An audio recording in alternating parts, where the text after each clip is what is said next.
Janie here. Welcome back to my garden. It is a beautiful, crisp, cool December morning out here, and I am thoroughly enjoying myself getting some fresh air. So today I wanted to talk to you all a little bit about roses. And when I say a little bit, I mean a very little bit, because here in my area, Zone 9B, I live in Northern California, we don't do anything with roses at this time. It is still too warm. Most of our roses have not gone dormant yet, and there's just not too much to do. We wait to do any pruning until January. January is our big month for rose care in my climate. Now, I know that my climate is probably, it's on the far end of most of you all. So I asked my friends with Grow For Me 5B, Eric and Christopher, to show us what they do with their roses to get prepared for the winter. So they live in upstate New York in cool, snowy climate, and they have the most beautiful garden and the most beautiful shrubs, including roses and hydrangeas, in their garden. So they are someone to take advice from for sure if you live in a cooler climate around their zone 5 or 6, maybe even 7. So let's head over all the way across the country to upstate New York and say hi to Eric and Christopher. Hi, Janie. And hi, digplantwaterrepeat viewers. Welcome to our garden. I'm Eric. And I'm Christopher. And we're Grow For Me 5B. Today we're going to show you how we prepare our roses for winter here in Zone 5B. Welcome to our Zone 5B garden in upstate New York. In Zone 5B, our garden goes completely to sleep in the wintertime, so we are preparing for that. In our garden, we have over 140 hydrangeas planted and over 50 roses planted. The majority of our roses are David Austin roses and Proven Winter Color Choice shrubs.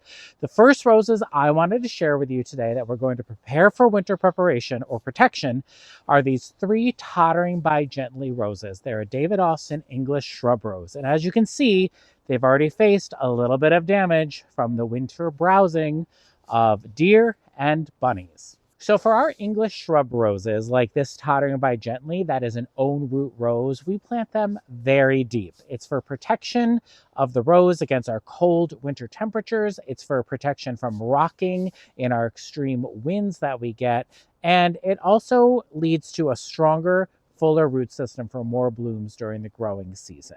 So as these roses are going to sleep, we want to wait until we've had hard freezes before we start to protect them, because we don't want to create an environment that seems ideal for rodents or other vermin to move in, because they might see that giant pile of leaves wrapped around and say to themselves, that's perfect for living there this winter. We want them to find their home first elsewhere in nature before they decide to move into our roses. So now that it is freezing. Our high today was 31 degrees. So Janie, I hope you are enjoying your California December, which I'm sure is gorgeous. Our high today is 31. And so now that we've had a steady, consistent freezing temperatures, we can go ahead and get these prepared for winter. All right, so Christopher is going to walk us through the first part of the process. But Christopher, what are you putting on your hand? These are my rose gauntlets. Everybody with roses should get a pair of these. They're leather all the way up to the elbow. Keeps you from getting thorned to death while you're working with these beautiful shrubs. Roses are bulletproof plants. And when I think they're a lot easier than people say they are. Yes, and the only thing that I'm going to do before we prepare these plants is I'm going to shorten them slightly. This isn't pruning by any means, but we have heavy wet snow. We can have warm days, cool days. Sometimes we get just that really thick wet snow. And if it lands on some of these branches and they start to bend all the way over, we could get snapping. That could invite disease and it could kill off our canes. In the springtime, I'll come back and do a much more official rose pruning where I work on things like opening the airflow up and creating a beautiful vase shape. But this huge branch right here, I'm just going to do this. That's it. That's all I'm going to do is take away a little bit. And then when I look at this, I see this is flopping just naturally. I'm just going to get rid of that. You can notice I'm not paying attention to where I cut or how I cut. I just want to make sure that if this gets a really heavy snow on it, it's not going to damage the cane. And these look, I mean, these are very strong stemmed roses, so Yes. Ow. Sometimes the rose gauntlets don't work all the way. Now, if you did experience any disease over the season, like black spot or any fungus or anything like that, you'd want to take this time to go ahead and defoliate your rose. We haven't had to defoliate these because the deer did it for us, but maybe Christopher can show you what that would look like. Yeah. So what I would do is I grab the top of the cane, I grab the leaf, and I just pluck. Yes, and these were very healthy. We have no reason to need to defoliate them, but if you did experience any kind of fungus or anything, defoliate, and then really clean up the base of the plant. You want to rake away any of those yucky leaves that are harboring over virus or fungus or any of that kind of stuff that you want to get rid of. And so at that point, we could say, all right, now it's time to put these to bed for winter. So what we've gone ahead and done is we've ordered some rolls of chicken wire and pre-cut them so that we can wrap them around the base of the shrub. Yes, it's not a very technical procedure. I just cut these with wire cutters. It takes a while, but once it's done, it's done. Kind of stretch it out a little bit. And then the reason I do this is twofold. One, it's going to keep the rabbits and their little tiny teeth from getting too close to our wonderful rose canes. Yeah, at least then they won't be able to chew them down to the ground. Which has happened for us before. It has That was happened. not fun. I was very upset by that. And you see, now we have kind of a tube. And in this tube, we've got a couple options. We could add some leaves that have fallen. Obviously, in the fall, you're going to have tons of leaves flying around. So if we had tons of leaves that we know don't have any bugs or disease or anything, we could toss a bunch of them in there. But what we do, Eric, follow me over here. We'll show them what we do. We keep some of the compost that we use for mulch in our cart in the garage for this exact purpose. We take 1 heaping scoop of compost, At least one. sometimes more, depending on how big the rose is, and we just dump it on top.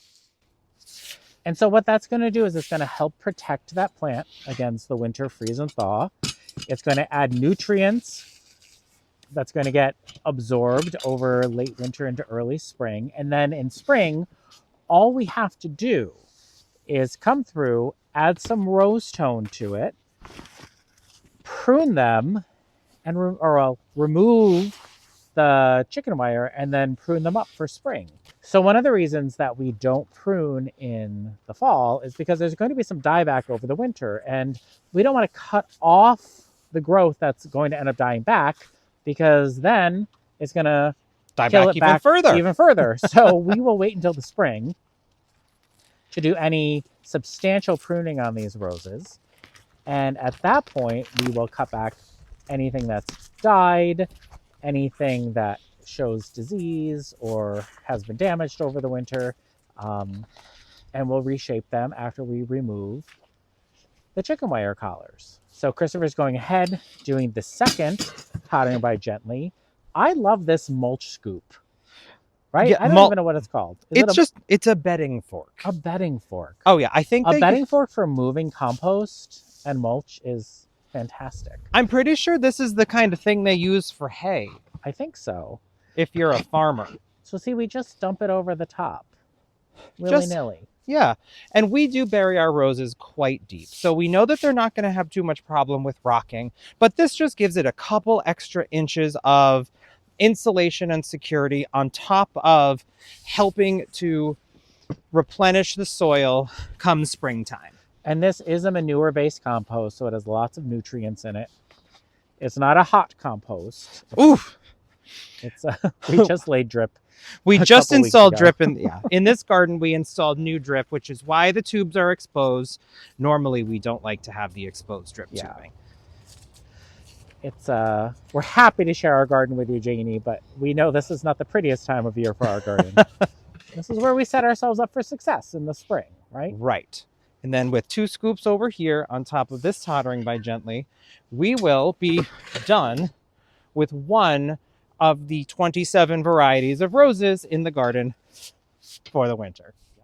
So on this arch, this is the Gothic Arch from Gardener's Supply, we have 2 generous gardener roses growing on it. These are climbing roses. They were just planted last year as bare roots, and they've done very well. So to prepare the climbing roses for the winter, all we did was take the biggest, thickest canes and tie them in so that snow and heavy wind didn't break them. And as you can see, we've already gone ahead and put the chicken wire and compost around the base. So here we are in another section of our garden. Christopher is getting the chicken wire ready for our drift of reminiscent pink roses. These are a new rose from Proven Winners Color Choice Shrubs.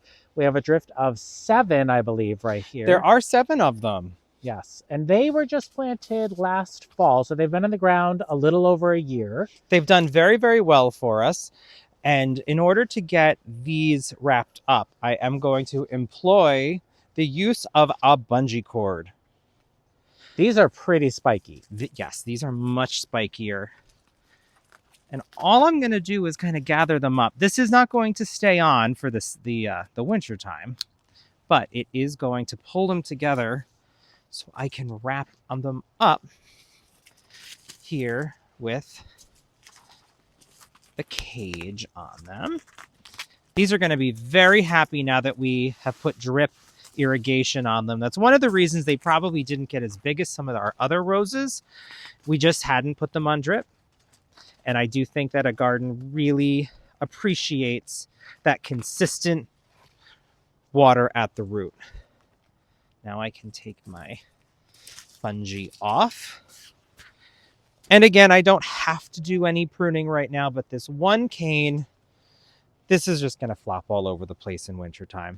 So just a little snip, and this is good to go. I'll get its compost.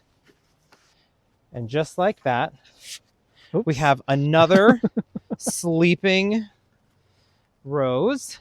Yep, so we just have to do that 6 more times, and the reminiscence will be asleep.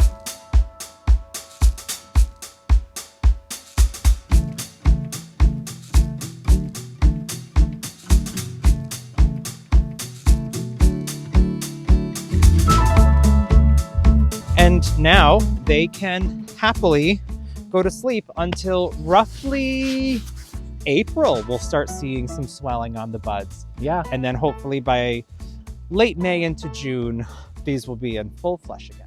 So right now, Christopher, I think it'd be a great time to share some video of what our garden looks like in its peak. So we'll pop some footage in there for you so you can see what these look like when the garden isn't brown and asleep.